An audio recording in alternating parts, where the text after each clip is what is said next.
So men are sort of defending against that core fear of being shamed, and women are defending against this core fear of being abandoned. And that goes back to, there was a time when, for survival, we as women really did need to comply with these patriarchal structures to keep ourselves alive. Because if we were exiled from the community, if we were out in the woods by ourselves, we wouldn't survive, right? So there are all of these ways that we've been conditioned to defend against being abandoned at all costs. And some of these are sort of primal instincts, but a lot of them are ways that we're socialized, right? And so what I see play out so often in couples is that as each person is defending against that core fear, they're sort of not seeing one another, and they're not hearing one another because they're just defending against shame, or they're defending against being abandoned. And so welcome, everyone, to Let's Talk Love. I'm vibrating with excitement because today I get to speak with my dear friend, Dené Logan. Oh my gosh. It feels like such a reunion to be in your presence. I'm like, I get to be with Robin this morning. It's so good. I know, I missed you, Dené. I'm holding up your beautiful book, Aww. Sovereign Love. Thank you, I spent all love. week soaking in just all of you and what you wrote and the lessons, and we're going to dive into your book. And it's coming out in, well, it's coming out at the end of May 23rd, correct? 18 days. I literally was counting today, and I was like, this is surreal. I feel like it's been such a long process, and it's like, it's right around the corner now. I can't believe it. Well, I want to just say how proud I am of you, and I loved your book, and we're going to dive into it. Why don't we just start with that, Danae, on what inspired you to write your book, Sovereign Love? Yeah. And then we're going to want everybody to learn more about you as we go. Thank you, Robin. Well, it's so funny you say that. I literally just finished having a session with my therapist, and we were talking about like the process and like, you know, as my book baby is emerging into the world and being birthed, and how much this book, you know, a lot of times when people write books, they'll do a lot of research, or there'll be, you know, just like clinical work that they're doing that sort of inspires the process. And while some of that is true, I certainly feel like a lot of this book was birthed through me seeing certain dynamics playing out in couples and in relationships that I felt like we're not talking about in a real way, in a way that like moves towards like what could be actual tangible solutions to some of these dynamics that just keep occurring, what I like to call the unspoken war of the sexes that goes on in our relationships. But beyond that, I really feel like so much of this book was sort of offered to me from something larger. At this moment in history, it was like, this is time to talk about these masculine and feminine energetics in this way. And it was like something bigger than me gave me this information. Oh, yeah, I love that. And, you know, you are... I wanted, for the audience that don't know Dené Logan, let's talk about your story. You know, you are, were you raised in Nebraska? I remember you talked about, Yeah. And now you live in Los Angeles. You're a couples therapist. You studied, tell us about your education and, you know, and now what you're doing day to day with clients. Yeah. So I studied depth psychology in grad school, and I always say it's depth because people always think I'm saying depth psychology. Yeah. It's not the study of depth. It's like deep waters, depth psychology, which is really the study of the collective unconscious and these threads that sort of link our human experience throughout different cultures and periods of time. It's the study of myths and dream work and really the work of the soul, right? So it was a little bit of a different education in terms of like the more clinical models of psychology sort of study our human experience through the very like, you know, what I would say like what is concerned with like our physical bodies and this physical realm and, you know, what we're doing maybe from like an ego perspective in this life. Whereas depth psychology is really concerned more with the soul work and like the spiritual practices and things that have linked us through different periods of time in this quest to understand what we're doing here, right? So I like to say it's sort of like if we zoom out on the hero's journey of our life, and I hold psychology and the work of you know, working with clients through the lens of like, if this is my hero's journey, what is this chapter of my life meant to teach me about myself and what I'm growing through and all of those things. And what I found when I started doing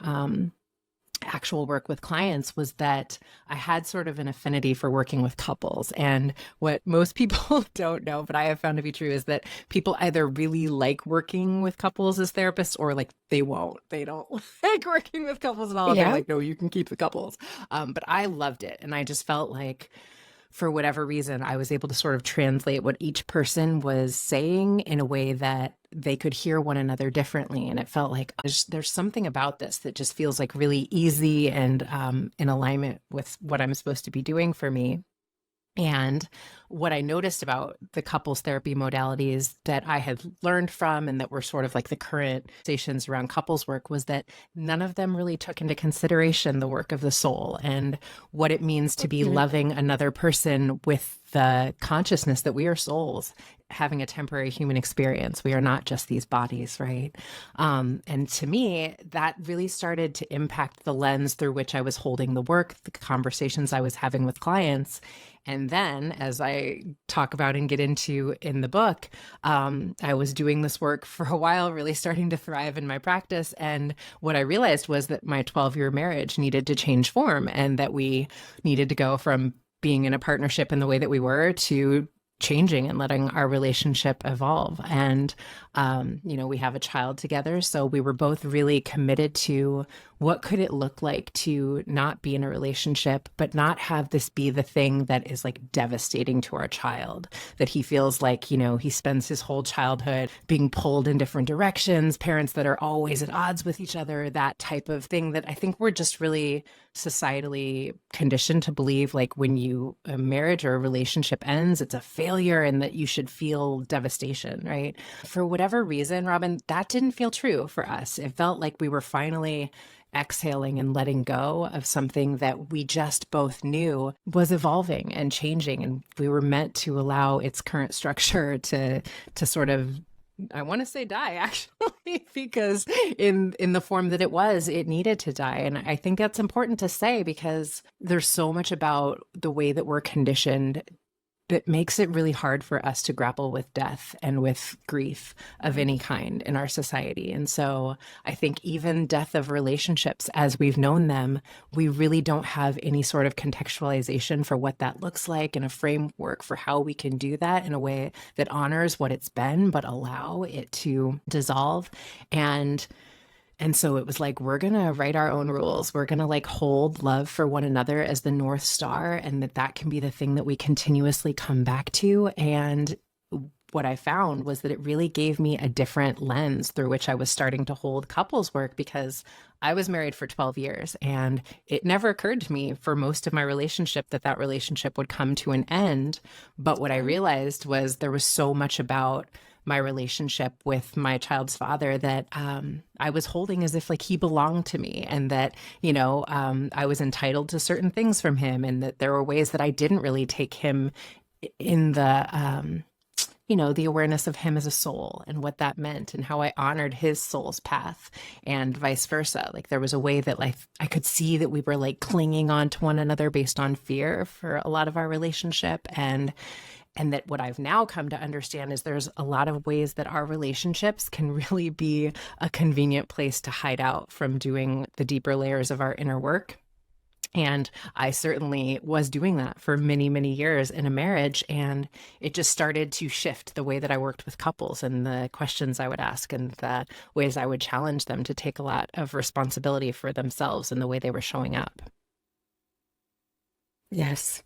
Danae, so much of what you just said, I can so relate to. I was thinking about when, in my first marriage, when I was the one to decide that I didn't want to be married to my first husband anymore. Yeah. And I was brutally honest about how I just felt like this was it, And, you can't reason your way out of just knowing inside of yourself when that truth, for me, it was a capital T, for me, inside of me, that was it. Yeah. And I have to say, and I am a very spiritual person, and I see life through that lens that you talk about and you teach in your book around that we are these souls having a human experience. And thankfully, David, my first husband, he was just, he took it with such grace and honor and love. And our stories are similar today in the fact that although it was like the most heart-wrenching, heartbreaking experience, like one Yes. of my life, he just knew he couldn't change my mind. It wasn't about this big long conversation we could have. Like Yeah. no couples counseling would fix this, and it wasn't meant to.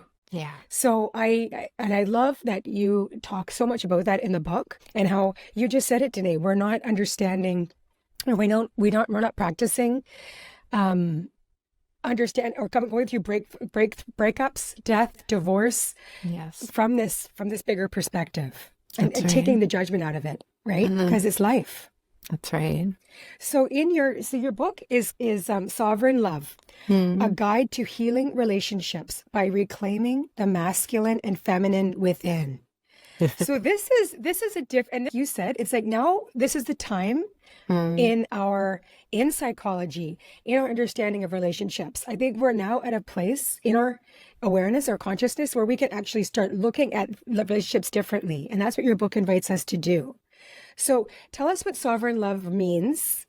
And I would like to, for those people who haven't read your book yet because it's not out yet. I was so lucky. But Aw. so what does it mean to integrate, understand the masculine, feminine? Because not male, female, right? Yes. We all have a masculine, feminine, which I learned. That's right. And then how do we integrate? How is that so important?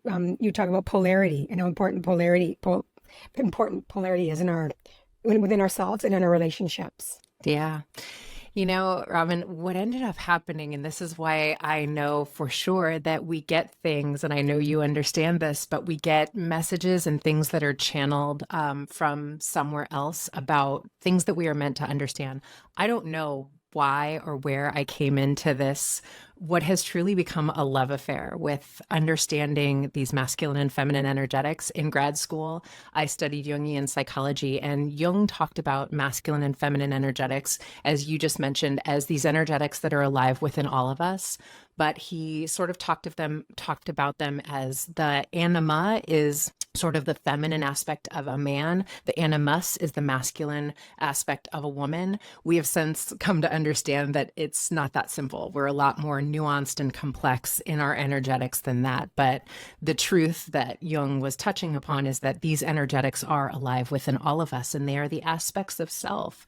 And, you know, what I started to understand for whatever reason is that we have been living in what I like to call a wounded masculine paradigm societally for centuries now, for like 3,500 plus years. And that really, if you think about the dawn of patriarchy, that was really in conjunction with what we now think of as sort of this wounded masculine paradigm. And I always like to say, because I think when I say the word patriarchy, it can sort of like perk people's ears forward again, because of the way we've really been conditioned to think about what patriarchy is, and that it somehow has to do with men or masculinity. And I'm not actually talking about men when I say the word patriarchy. I'm talking about like structures of dominance, right? And so those structures began a long time ago, and there was a lot about like how we sort of have power and dominance over certain groups of people, whether it's we make people our slaves so that we can sort of like create structures within a society, or we have dominance over women because the feminine aspects of women were sort of at like a period when patriarchy originated, thought to be unruly or wild, or something that like needed to be tamed and contained, right? And so there were very specific ways that a patriarchal society made that happen, and a lot of it had to do with oppressive ways of being in relationship to one another, that a woman was like property, like, you get a house, you get some land, you get a wife, and this is Be like, happy. yeah, right? Like, this is what it looks like for you to have a good life, right? But we don't, and really are not in our school systems taught to like learn a lot about like the history of that, and that there was a time when women were really harmed in order to make that happen. And if a woman didn't want to get married, or was married and widowed and didn't want to get married again, she would be chastised or harmed or burned alive at the stake sometimes, right? Like, these are things that we have never talked about, and I would say have never really reconciled, but they've been passed down as like traumatic pain points generationally that we're still carrying in our relationships, but nobody's really addressed or talked about, right? So a lot of times we as women got messaging about like how to make ourselves appealing objects, really to keep ourselves safe, right? Like when we think about the pressure that we as women feel very young to be the one who is chosen, that all the boys will like, that, will the boys want to go on dates with, and that is like getting attention. Those things feel like, oh, that's just the way girls are. But when you go back and look at how women used to function in circles with one another and really be in communal ways of being, which is really feminine aspects of our psyche, ourself, you understand that some of that is really like a conditioned response to like put all of the emphasis on being chosen, that my self-worth lies in when someone chooses me and decides that I'm worthy. And those are things that we were conditioned by our mothers a lot of times to believe, like, don't show a man certain aspects of you because he won't want to marry you. Like, do whatever you need to do to seal the deal. Like all of these sort of unspoken narratives that I started to notice, like these are alive in the ways that, one, we start off our relationships, but then it's like, if I have to do all of this sort of like coercing and like, ways to make this relationship dynamic come to fruition, it doesn't just all of a sudden end once we're married and in partnership. There's still a way that we have like intimacy with another person without what I like to call, without actually having intimacy, right? So we don't all of a sudden feel safe in one another's presence. And there's still ways that society really sort of, reaffirms these narratives, like men talking about their wives as being like the ball and chain who's always nagging, or women talking about their husbands as like, let's compete for whose husband is more useless than the other, and he's never showing up and doing all of these things. It's like these ways that we have suppressed the truth of what it feels like to really objectify one another. And I would say that's on both sides. That's not like a gendered thing. We are objectifying one another in relationships, but we're not talking about like if these are sort of transactional dynamics that we've been conditioned to hold to keep ourselves safe. What does that do to our ability to actually love one another, right?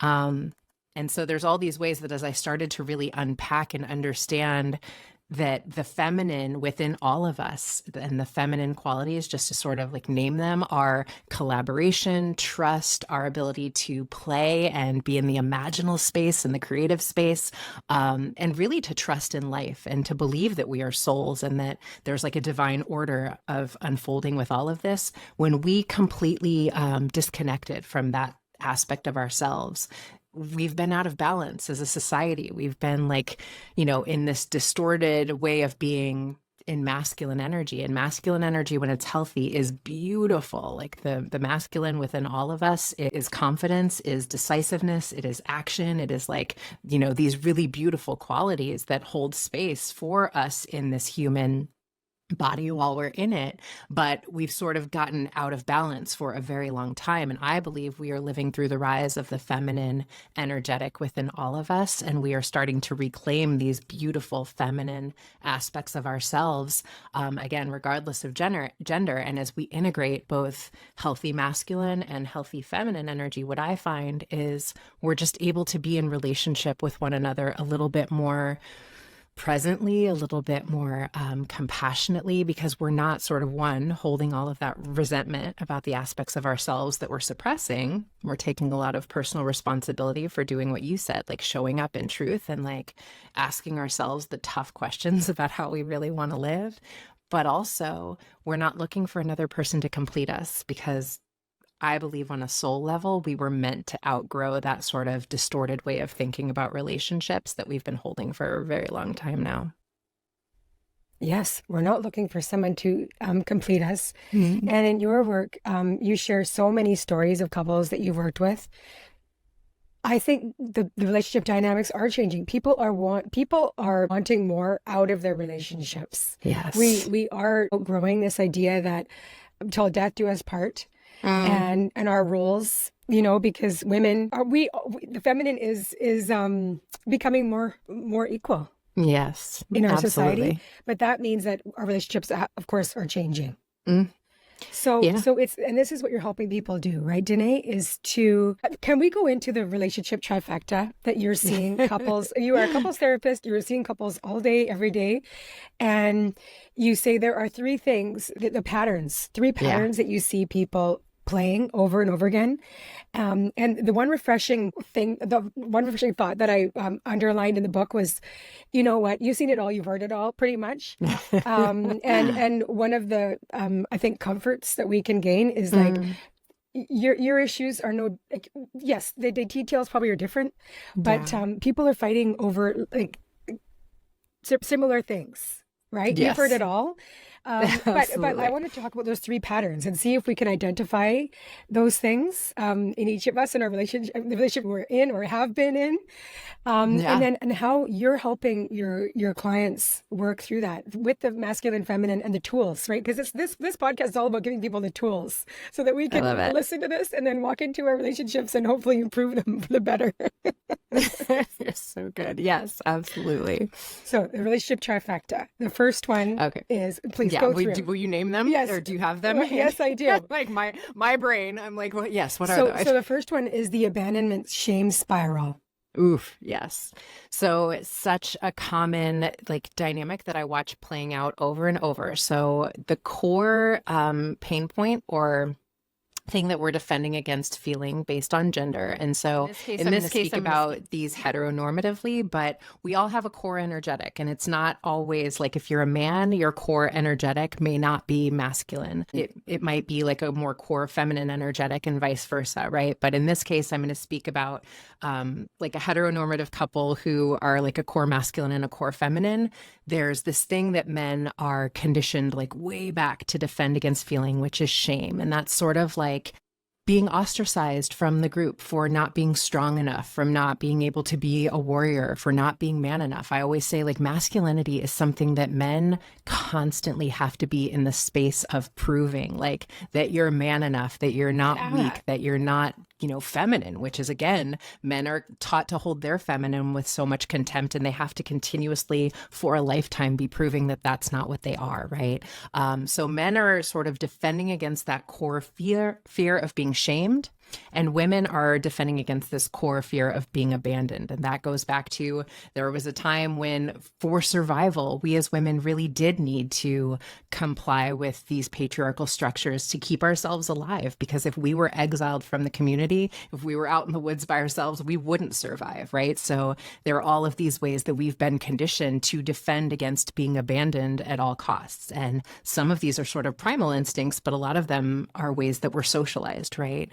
And so what I see play out so often in couples is that as each person is defending against that core fear, they're sort of not seeing one another, and they're not hearing one another because they're just defending against shame, or they're defending against being abandoned. And so, I give examples in the book of like, I will see a man will be listening to his wife a lot of times through that core fear. She'll say, something that made her feel abandoned. You didn't show up for me. You didn't do that thing that you said you were going to do. And she'll be attempting in her way to express that. And he will just feel shame, and he will be defending against that feeling of shame and not even able to process what she's saying openly. But if we understand that these are sort of core fears, they're very human for us to feel this way, but they're not actually a lot of times based on the reality of what is happening in this interaction between us, then all of a sudden we can sort of like diffuse that, like, yes, we understand that we're defending against those things, but what else could be true in this moment other than my partner is trying to shame me, or I'm being abandoned by my partner? And so it just gives us a little bit of a different ear to listen with, And so, in your couples therapy, and if you're talking to these two people and you're like, okay, this is what I need you to practice in these moments. Right now, we're going to do this real thing in my office. But when you go home and you're in these spirals and you're fighting over the things that really, it's not about that thing. It's about the underlying feeling, a feeling either shame or abandoned, right? So you're inviting people to, it's almost, I see it as like a heart opening practice. That's right. And less take it as hard as it is, right? These are like patterns, okay? And it's behavior that you can change, the pathways. So it's like heart opening less defensive. That's We're on the right. same team. What are things that you are inviting people to do to change their pattern and Yes. then their approach that's going to be different? Yeah, I think what really changed things for me was understanding that we're only able to meet another person to the extent that we have met ourselves. And so if I'm defending against these feelings of like, I'm not enough or I'm falling short, I really don't have a lot of tolerance for your humanity. And so in these moments that I start to feel I'm telling myself a story about, why my partner is abandoning me or doesn't care about me. And normally it doesn't sound in my head like he's abandoning me. No. It's It's like he didn't show up. Like, he God, doesn't jerk. care about me. Yeah. I'm irrelevant to him. Like he never keeps his promises. Men, always do this. Whatever the story is I tell myself in that moment is how the abandonment energy shows up in my head, right? But I really love to say, like, first of all, our work is to come into the space of reparenting myself, right? Like when I tell myself, and a lot of this is Byron Katie's work has been so unbelievably helpful to me and how to stay with myself in the inquiry in these moments of like reparenting my inner child. So that looks like if I'm telling myself a story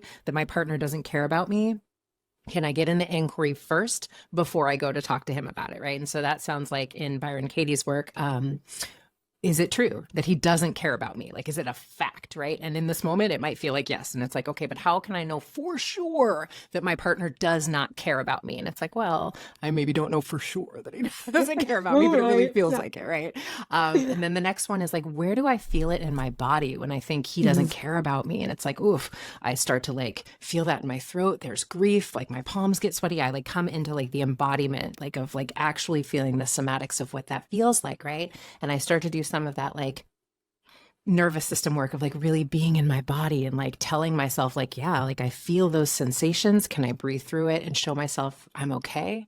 And then the last question of Byron Katie's work is, who would I be without that thought? My husband, my partner doesn't care about me. Well, I would just be here waiting for my husband or whatever. The thing is, I would just be a person in my body, right? It's the story that's creating the suffering is the point, right? And so once I've done that work for me, I go to him and I, with the most generous interpretation possible, and that part's important, right?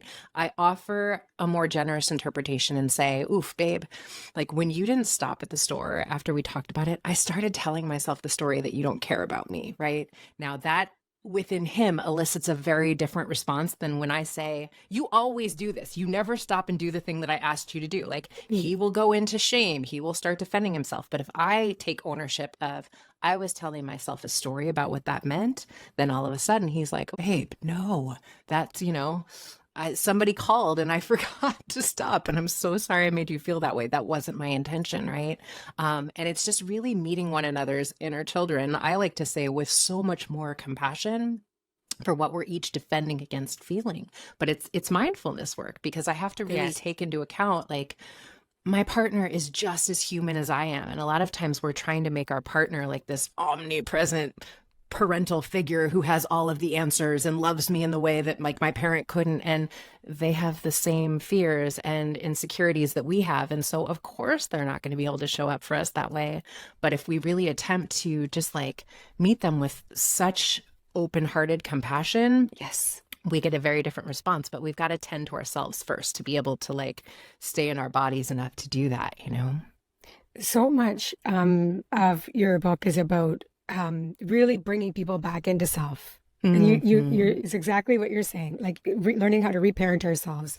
What is this, I guess, objection or wound that you're bringing up? Is it really related to what your partner just did? Or is it something that actually it's reminding you of how you were treated as a child? Like you said, the inner child work.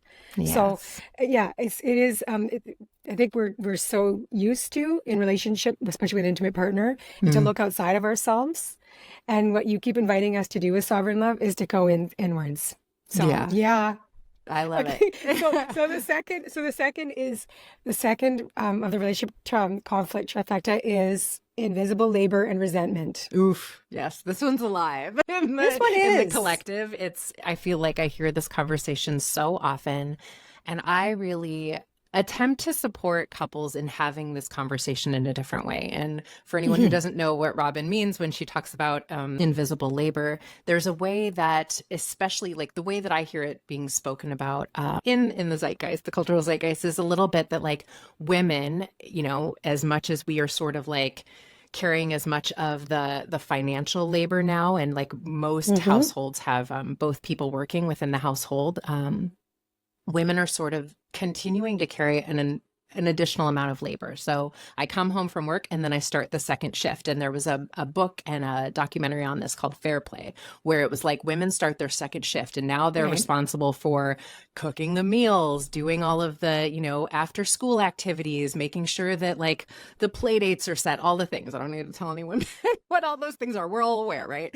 But that there's like an imbalance. And a lot of times in heteronormative dynamics that the man will be like, listen, I'm here to help. Just tell me what to do. And the woman is saying, if I have to keep the running list, though, that's still emotional labor that I'm carrying. I want both of us to be responsible for, you know, the list. And you know, another thing that's a little bit interesting about my dynamic with my kid's father is he tends to be a little bit more of the one who is the overfunctioner. And I talk about this, you know, this invisible labor in terms of like overfunctioner, underfunctioner dynamics, because I think it's important. And a lot of times in our codependent dynamics, we also create polarity. So if one person is an overfunctioner in the relationship dynamic, the other person will be the underfunctioner and carry less of the weight. And it's a dance between the two of us that we've created, because it's like each person plays their role and it works until it doesn't. It works until there's resentment, right?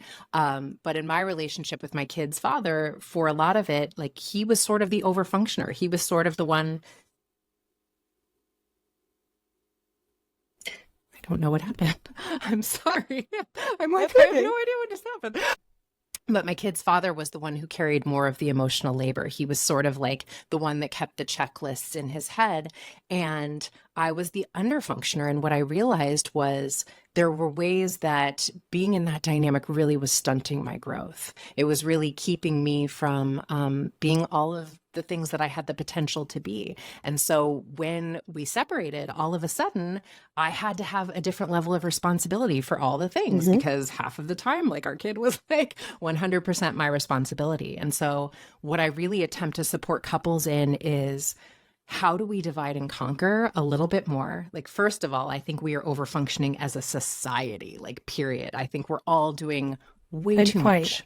And I think that there's a way that what, you know, 2020 and the way that like the world was sort of like on a forced slowdown showed us was that on a soul level, like we were hungry to not be constantly in this like hyper productivity state that we'd been in. And we started to like reconfigure our relationships and our ways of being in community, where it was like, okay, I have to work, but my neighbors are home as well and they have to work. So how can we join forces a little bit and maybe do this in a little bit more of a communal way? And our kids can be in the backyard and learning together or going over the schoolwork while we take turns, right? I think between two people in the nuclear family structure, we're just doing too much. And I don't really think the solution is for just these two people to figure it out. It's like we need more. We need support on like a larger level. And so I really like to say, like, how do we take the blame out of this and say, like, what could we do from like that feminine imaginal space of like thinking of other ways that we could create solutions around this versus like, this is the way it's always been done. The mom has to do this and, you know, like fall in line. And it's like, that doesn't have to be true. And I think the reason I had like awareness of that was that that actually wasn't true in my dynamic for whatever reason. I think my kid's dad was raised by a single mom. So he sort of like had an awareness of like, here's the things we have to do because he had to do them when he was young. And so it was just a different dynamic. But I think a lot of times we can't see possibility until it's like, no, this is absolutely possible for us to structure this in a different way. And I think there's so much about the last couple of years that has offered us just opportunities to see there are other ways that we can sort of structure our society and our relationships to give all of us a little bit of relief, you know? Yes. And so you said when you're working with couples that actually feel like this, Mm, there's definitely this invisible labor and resentment. I'm resenting the fact that after coming home working, we're both working, I'm doing all this stuff. yes. So yes, you do like you're dividing and conquering, and hopefully Mm. you can turn to your community. So like, what are you suggesting that couples sit down and make a list of all the things that okay, this is what I'm doing, and I'm really needing some help. And this is other ways that we can maybe outsource this part of our lives, making set time for rest, right? More Absolutely. fun, more play. Like, That. Absolutely. I think, first of all, we got to get out of the idea of like gender roles need to die. As far as I'm concerned, like, yes. it's Oh, like, who yeah. cares whose role quote this is? It's like, who is best at doing it? Who has the capacity to do it? Can Right. we be in conversation around that? But this is a big one. And I'm talking to my sisters on this because this is something that we as women have very much been conditioned to do, but we do. It's like, if I give my husband a task and then I'm standing behind him, like watching to make sure he does it Micromanaging? correctly, No. that's like, it negates the whole point of the support, Hmm. right? So when we've divided and conquered it, that means I'm out of it. Like, I don't care if my kid is wearing like a ridiculous outfit. It's irrelevant. It's not on me, right? And a little bit, Yeah. some of this is like, we gotta not let like perfection be the enemy of like the good enough, right? Because sometimes we're just striving for perfection and like everything has to be so over the top, and we got to be in all the activities, and we can't let anybody down. We got to disappoint some people. We got to like cut back on our activities. We got to learn to say no and sit in some of the discomfort of that a little bit more, I find. But these are all things that are just so sort of the antithesis of what we've been conditioned to do. But I find really leaning into, because I had to, leaning into like, I got to create a life that works for me and that feels good for me. It was a lot that was sort of not in alignment with what I'd been taught I was, quote, supposed to be as a woman. But what it really allowed me to lean into was like, I get to live a life that actually feels good versus one that looks good on my highlight reel on Instagram or Oh my whatever the goodness. thing. Yes, Danae. Yeah. Yes. And I want to go through the third one, but one Mm, comment I want to make around what you just said is around alignment. mm. Because you talk about in the book around the compromise and how it's like, you don't believe in. We have to talk about that before we get to the third one, and we will. People love when I But say that. no, but you talk about alignment and this goes back to being authentic and how Hmm. a lot of people in relationship. And even when you're dating, I see it, right? You could see how people are kind of fake it till you make it kind of thing. And maybe you're portraying yourself in a different way. And then right? And Yeah. in relationship, people can lose themselves or they're coming across as perfect couple. And then next thing you know, people are like, what the hell? You're getting a divorce? I didn't see it. What the hell? But it's not, it's about being in alignment and Mm, being true to yourself is my, right? yeah, In this relationship and absolutely. compromise. Let's talk about the difference between alignment and compromise. Yeah. I think what I have found about compromise is normally like, I give up something that I want so that I can get along with you or so that we can maintain this attachment. What I find is that actually ends up feeling like I'm compromising some aspect of myself if this Right. isn't true.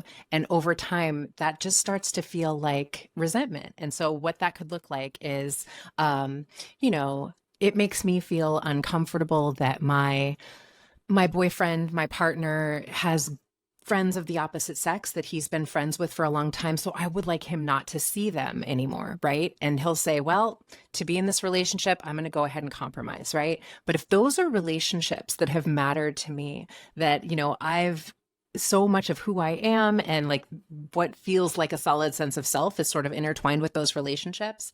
I can do that for a while, but over time I will feel resentment, right? And so what I Yeah. really attempt to support couples in doing, and I think is actually more sustainable, is really being in the inquiry of like, what would feel like alignment? Like, I don't trust my partner to be in relationship with friends of the opposite sex. To me, that's a larger conversation about like who I believe this person is and like the actual trust I have.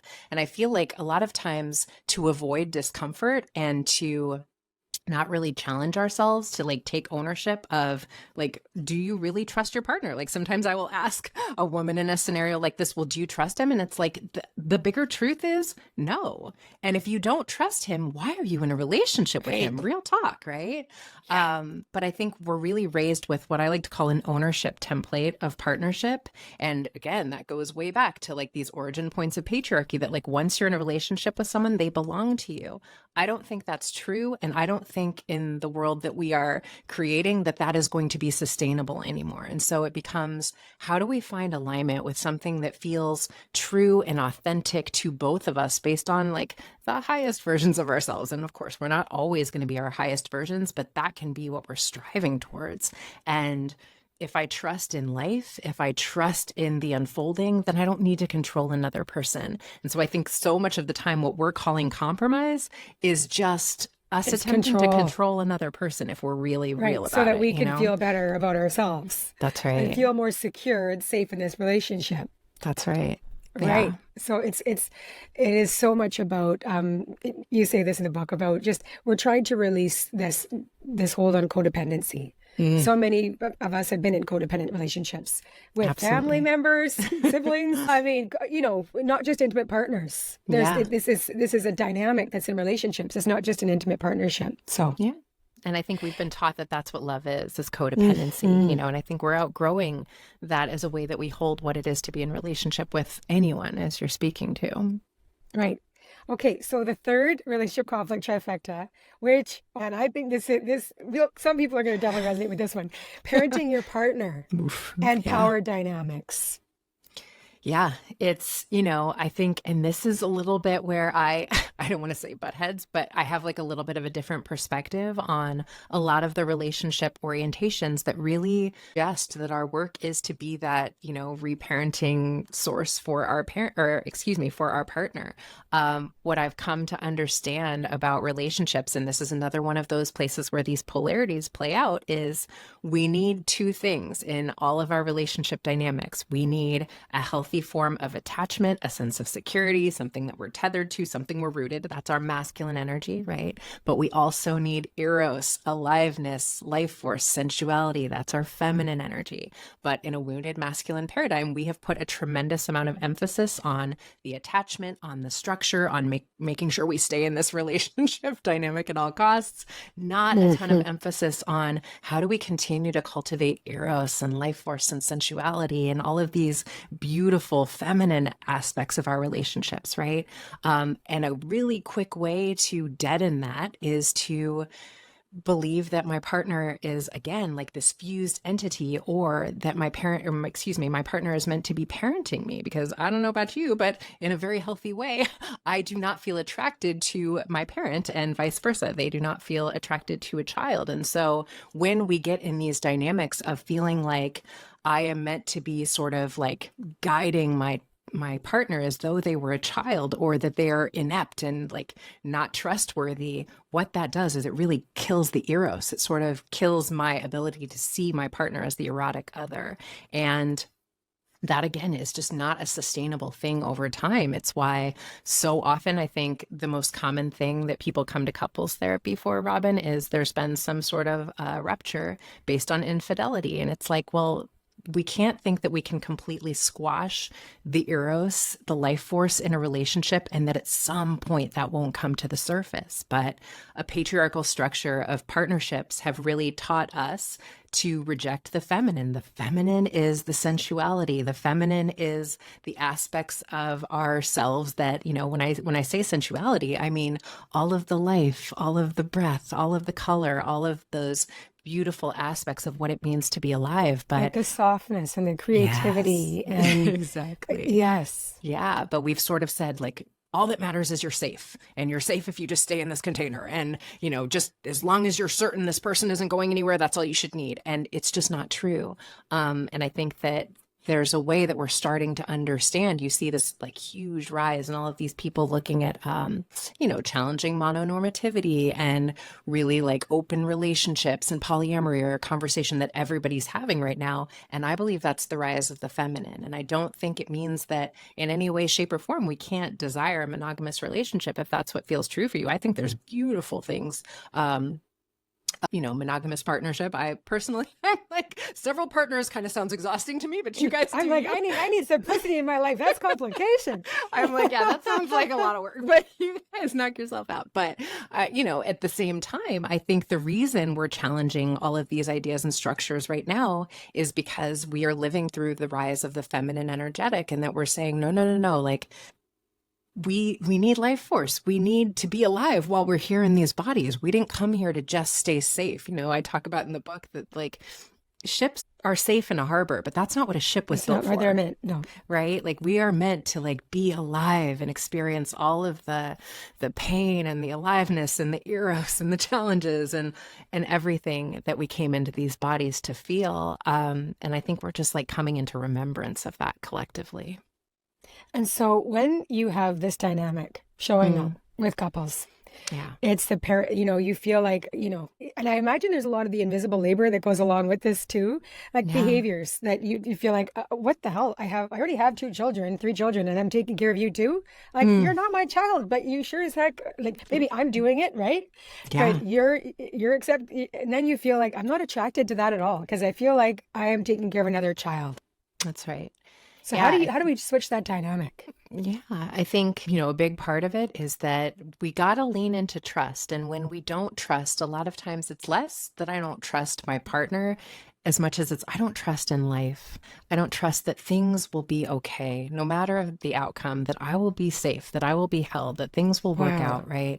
And that's a big conversation, but that is the work. Because a lot of times when we're attempting to control another person, it's our attempt to sort of mitigate or self-regulate through anxiety. That's what's really going on. Yes. And so that again is my work to, like, really be in relationship with what is the story I'm telling myself about what happens if this person doesn't comply in this moment, or if this person drops the ball on this thing. Like, a lot of times we'll be like, the worst case scenario. Well, yeah, but if I don't make sure my partner does this thing, then this thing's going to fall apart and it's going to be awful. And what I will say in response to that is, yeah, it might. And then what, right? Like, it's just, we sort of stop at the catastrophe thinking the world will end. And it's a lot of times like, yeah, and maybe if your partner feels the felt experience of what it feels like to let things fall apart, that teaches them a lesson. I talk a lot of times about, there's a moment with children a lot of times where, like, if you imagine a toddler, like, walking towards a stove, you can say, like, don't touch the stove, it's hot, right? I think this happened with my little boy with, like, an iron once. It wasn't like me telling him not to. I thought it was unplugged and not hot. But, like, there's this moment that we first realize, like, that's hot, right? And someone can tell you that. But once you have the visceral felt experience of hot, you don't touch it again, right? But that's a lot of our life lessons. Like, once we have the visceral felt sense of, like, I messed that up, but now I've learned something. And I believe this is a life school. And I think there's so much of what we are doing relationally that is really sort of disturbing our process of really learning the lessons that we came here to learn. And sometimes our work, really shifting away from, as you were saying, again, that codependency is when I don't allow someone to feel pain or discomfort, I am robbing them of the lessons that come from those moments. And that's, like, the deeper honoring of that person as a soul and their soul's path, and that I am not, like, I don't have the right to stand in the way of them learning those lessons. That's what they came here to do, Yes. And you say in the book, Danae, that, and you said it in this conversation, is around the fact that really it's remembering we are 2 individual souls that are on our own life's journey. That's right. Our own life's path. And if we can look at our relationships and our lives from that way, it changes the whole perspective. It's not so much, you can't control somebody else. Like, you can't control so many things about your own life. It's just, right? It's the control piece. It's getting in the way and making a lot of mess. Yeah. And anxiety. I know. Absolutely. That's real. And it doesn't change it anyway. And that's what's so important to understand. Right. It doesn't change the outcome. It's just like we just keep being in this space of, like, constant conflict. And a lot of times it's just not, like, we will resist on a subconscious level being controlled. It's just what the human psyche does. Yes. We all want to be loved unconditionally. We all feel sort of like reminded of that parent that was criticizing us when our partner is trying to change us. And so we'll resist it. And we can be in constant like circular patterns of resistance with one another forever. And to me, it's like, just stop, like we're like just swimming against the current of life where we could just allow life to carry us a little bit more. We're going to be in the same place anyway. We're just going to get there with a little bit less struggle, Yes. Okay. So before we close, I wanted to read a testimonial, some feedback from somebody who came to your workshop at the In Bloom Summit in April. Today. It was so good. And I contacted him yesterday to say, can I please share this? He was like, absolutely. It was amazing. And so Danae, you were talking about sovereign love at your workshop in April, Vancouver. Yeah.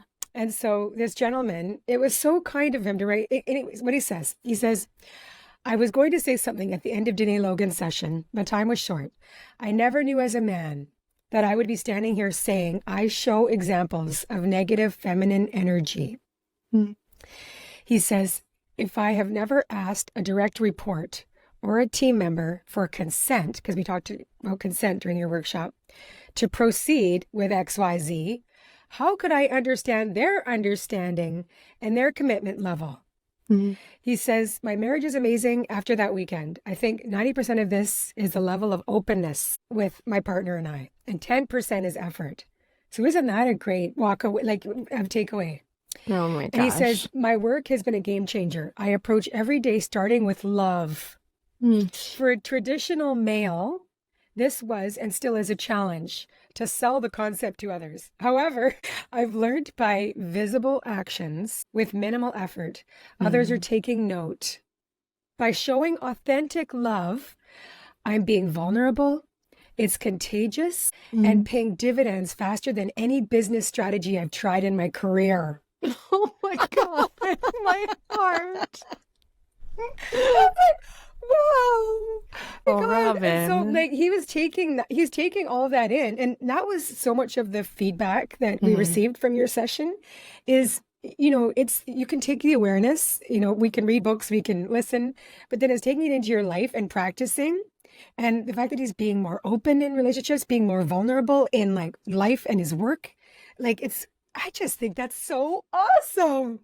Robin, that means everything to me. Thank you for sharing that with me. Oh, thank you, Danae. I hope everybody picks up your book. I mean, it's on Amazon, right? Are you doing an audio? It's there. It will be available on audio, because I love audio and the paper. Like I like getting both so that I can listen and like take notes. People know that when they borrow books, it's like all messed up, but it's all because that's when I do it. Aww. So I just thank you so much, Danae, for all the work you're doing and the beautiful person that you are. And I know that you're making such a very important impact in the world with everything that you're doing. Well, right back at you, sister. You are such a kindred spirit. And I know that you hold the same dedication to this idea that we can love one another a little bit more in alignment with the truth of who we are. And I just am so grateful for our collision and all of the work that you're doing in the world, Robin, truly. Oh, me too, sweetie. Okay, we're going to close with a blessing. It's all beautiful. These are your sentiments. So this blessing is from Dené Logan. Collaboration with Robin Ducharme. And of course the universe and God. That's right. Always. That's it. May we end the struggle of constantly looking outside of ourselves for answers. May we have the courage to turn inwards and truly look within ourselves with the same love and compassion we grant others. May we reclaim the self by understanding how the integration of our inner masculine and feminine is the path to experiencing fulfillment in all of our relationships. And may we understand, as we liberate ourselves from the illusion that we are anything less than perfect, whole, and complete in this moment, exactly as we are, we're able to show up in a space of presence and offer love to one another. So nice. Making me cry. Thank you, Robin. Thank you, Dené Logan. I'm sending you lots of love. Oh, right back at you. Thank you, love.